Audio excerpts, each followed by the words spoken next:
Ecuador, 2007-2016, a chronicle of an authoritarian state that concentrated all of its political power during the greatest economic boom in the history of Ecuador. 4 steps taken to concentrate all power.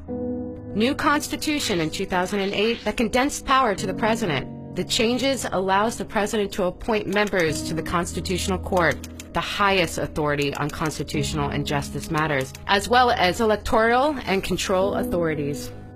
Propaganda state.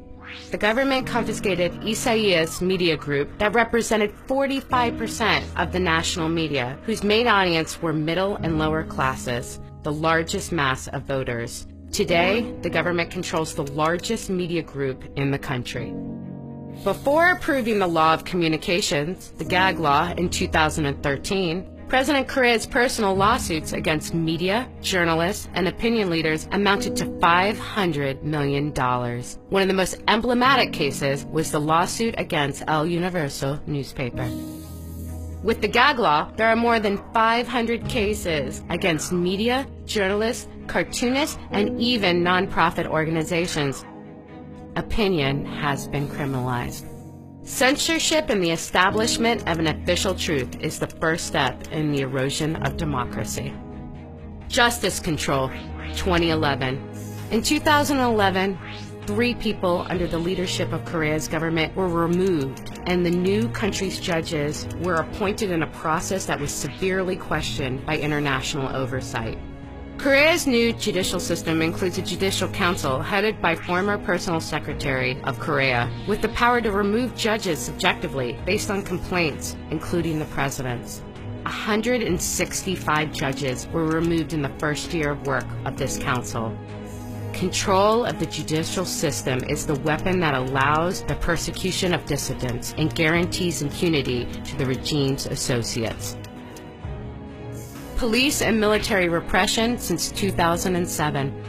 Since 2007, repression and criminalization of protests has been used to control the public by applying laws issued during the military dictatorship of the 1970s, which has not been used since Ecuador's return to democracy in 1979. Students of Central Technical, Colegio Mejia, 10 of Lunucoto, 7 of Cotopaxi, indigenous in the defense of water. Results of the criminalization. Among the persecuted are social leaders, political opponents, young and women activists, journalists and independent media, environmentalists, NGOs, citizens, all who have been punished in obscure trials for protesting. For example, the sentence of Francisco Endara, who was sentenced for allegedly clapping when others broke into a state-controlled TV station on September 30th, 2010. Systematic character assassination on national broadcast with taxpayers' money. Mary Zamora, MPD, Martha Roldos, independent media and journalist, among others. Physical and verbal aggressions. Crudo, Ecuador.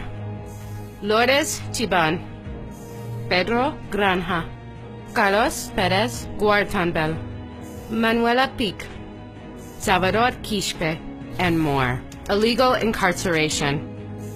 Francisco San Pedro, indigenous people falsely accused of terrorism.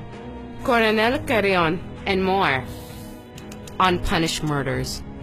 Wellington Alcivar, Vasco Lizuma, Froilan Jimenez, Juan Pablo Bolanos, General Jorge Cabela, Oscar Caranqui, Fausto Valdivieso, Jose Tendeza, and more. Conclusion. Rafael Correa has managed $270 billion, a figure that surpasses the 40-year run in previous governments. External debt before Correa was $13 billion. Today, the actual number is unknown, but is around $40 billion. Product of his economy mismanagement, the debacle is becoming evident. The protests have increased, and the repression and human rights violations have multiplied and intensified. Ecuador is fastly approaching the scenario of Venezuela and Cuba.